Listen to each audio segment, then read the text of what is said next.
sejahtera bagi kita sekalian. Kita patut mengucap syukur atas penyertaan Tuhan, perlindungan Tuhan, sehingga kita masih ada dan bersukacita sampai saat ini.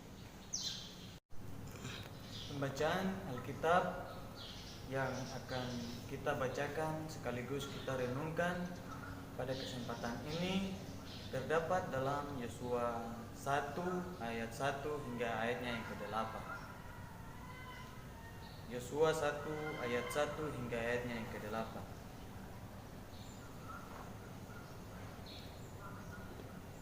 Kalau saudara-saudari telah mendapatkan pembacaan Alkitab pada kesempatan ini, saya mengajak kita bersatu dalam doa. Bapa di surga, pada kesempatan ini kami sangat bersyukur dan berterima kasih atas penyertaan, perlindungan, cinta kasih Tuhan terhadap kami hingga kami masih ada hingga saat ini. Pada kesempatan ini kami akan membaca sebagian dari firman-Mu Tuhan. Biarlah firman yang kami bacakan dan dengarkan dapat menjadi petunjuk dalam hidup kami hari lepas hari. Amin. Saya akan membacakan bacaan dalam kitab Yosua 1 ini dan saudara-saudari dapat mengikutinya dalam Alkitab masing-masing.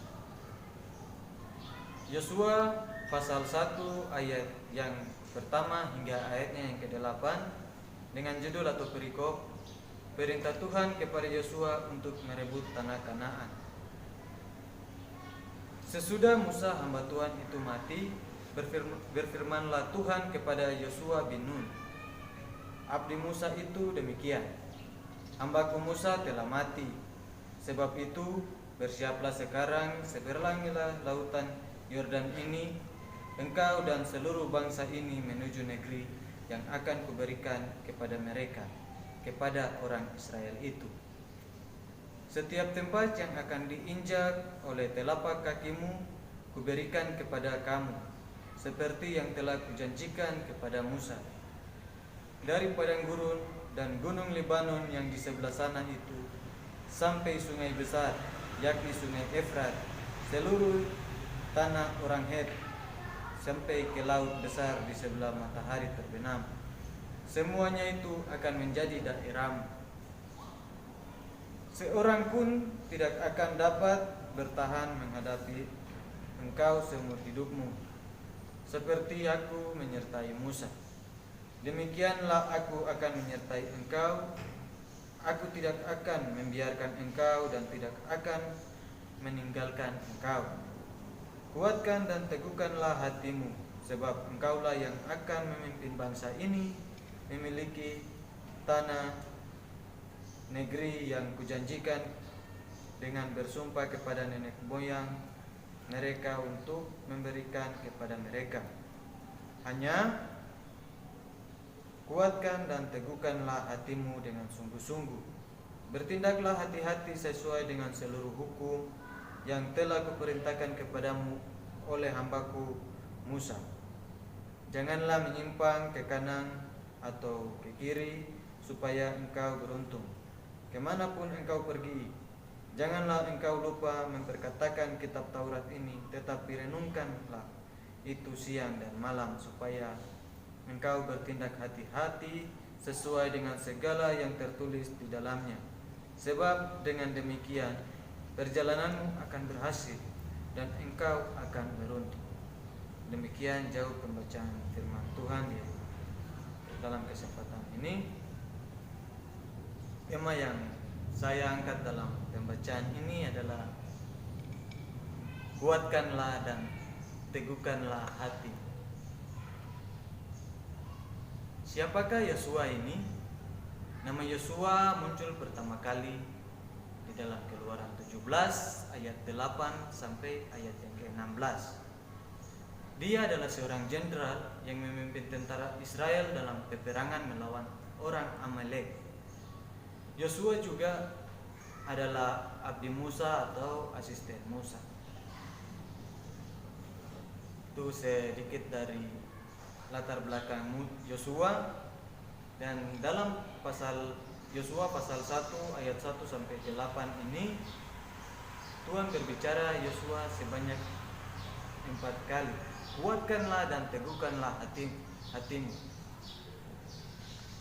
Dan dalam ayat 6 Yosua ayat 6 secara khusus Tuhan memerintahkan Yosua untuk memimpin bangsa Israel.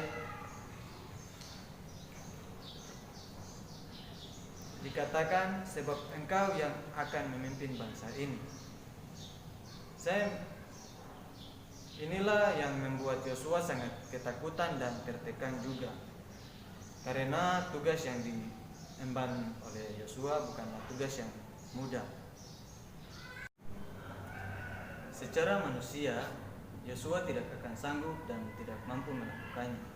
Sekalipun Yosua seorang pemberani dan penuh roh, Yosua tetap manusia biasa. Terdapat dalam Bilangan 14 ayat 6 sampai 9. Apa yang menyebabkan Yosua takut dan tawar hati? Yang pertama, terkadang suka mengandalkan kekuatan sendiri tanpa melihat kuasa Tuhan yang di dalam diri kita. Inilah yang menyebabkan Yosua dan orang percaya memiliki ketakutan, karena suka mengandalkan kekuatan sendiri. Apakah di dalam diri Yosua dan orang percaya ada kuasa Tuhan? Jelas ada. Seharusnya Yosua menyadari bahwa kalau Tuhan yang menyuruh, pasti Dia akan menyertai. Jadi kita tidak boleh mengandalkan kekuatan sendiri. Lihat dan sadari bahwa di dalam diri kita kuasa Tuhan yang besar. Yang kedua, terkadang suka bersandar dan pengertian sendiri. Yang muncul adalah keraguan atau ketakutan. Bisa tidak? Belum apa-apa sudah ketakutan dan nyerah. Inilah yang menyebabkan seseorang mengalami ketakutan. Ilustrasi apa yang terjadi dalam kehidupan Yunus ketika Tuhan mengutusnya ke Niniwe? Yunus gunakan caranya sendiri, bersandar pada pengertiannya sendiri tanpa mau taat dan tunduk pada tuntunan Tuhan. Terkadang suka fokus dengan masalah-masalah yang akan dihadapi. Misalnya kadang kita suka menyimpan sendiri akan apa yang kita hadapi, padahal belum kita lewati. Dalam Yosua 1 ayat 6 itu ditegaskan, Tuhan menegaskan bahwa kuatkan dan teguhkanlah hatimu adalah sebuah kunci untuk menyelesaikan tugas atau visi yang Tuhan percayakan kepada Yosua maupun kepada setiap kita. Apakah makna kuatkanlah dan teguhkanlah hatimu? Ada 3 hal dalam makna ini. Yang pertama, supaya kita tetap bersandar pada Tuhan. Artinya bahwa kita tidak boleh menunda-nunda waktu. Terus tantangan itu pasti ada dan besar dalam kehidupan kita.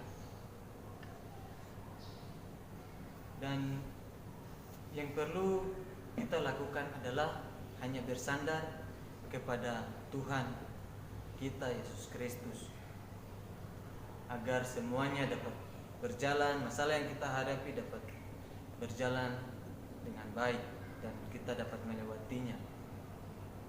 Yang kedua, supaya kita tetap memegang janji Tuhan, ada 3 janji Tuhan yang tercatat dalam ayat 5 ini. Seorang tidak akan dapat menghadapi engkau seumur hidupmu. Yang kedua, Tuhan akan menyertai.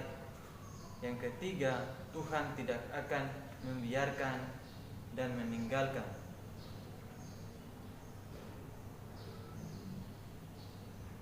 Yang ketiga, supaya kita tetap pada firman dan ketetapannya, bertindak hati-hati sesuai hukum yang disampaikan oleh Musa, tidak menyimpan ke kanan atau ke kiri masalah-masalah kita, memperkatakan Taurat dan merenungkannya siang dan malam. Kita semua akan mampu melewati berbagai persoalan dan rasa takut kita apabila kita melakukan 3 hal ini, yaitu seperti yang tadi sudah dijelaskan, akan saya ulangi, bertindak hati-hati sesuai dengan hukum yang disampaikan oleh Musa atau ke-10 hukum yang Tuhan berikan kepada Musa. Yang kedua, tidak menyimpan ke kanan atau ke kiri masalah-masalah atau persoalan hidup yang kita hadapi, tetapi kita mau menceritakannya kepada Tuhan lewat doa-doa kita, sehingga Tuhan dapat menolong kita untuk menghadapi masalah-masalah yang kita hadapi. Yang ketiga, memperkatakan Taurat dan merenungkannya siang dan malam.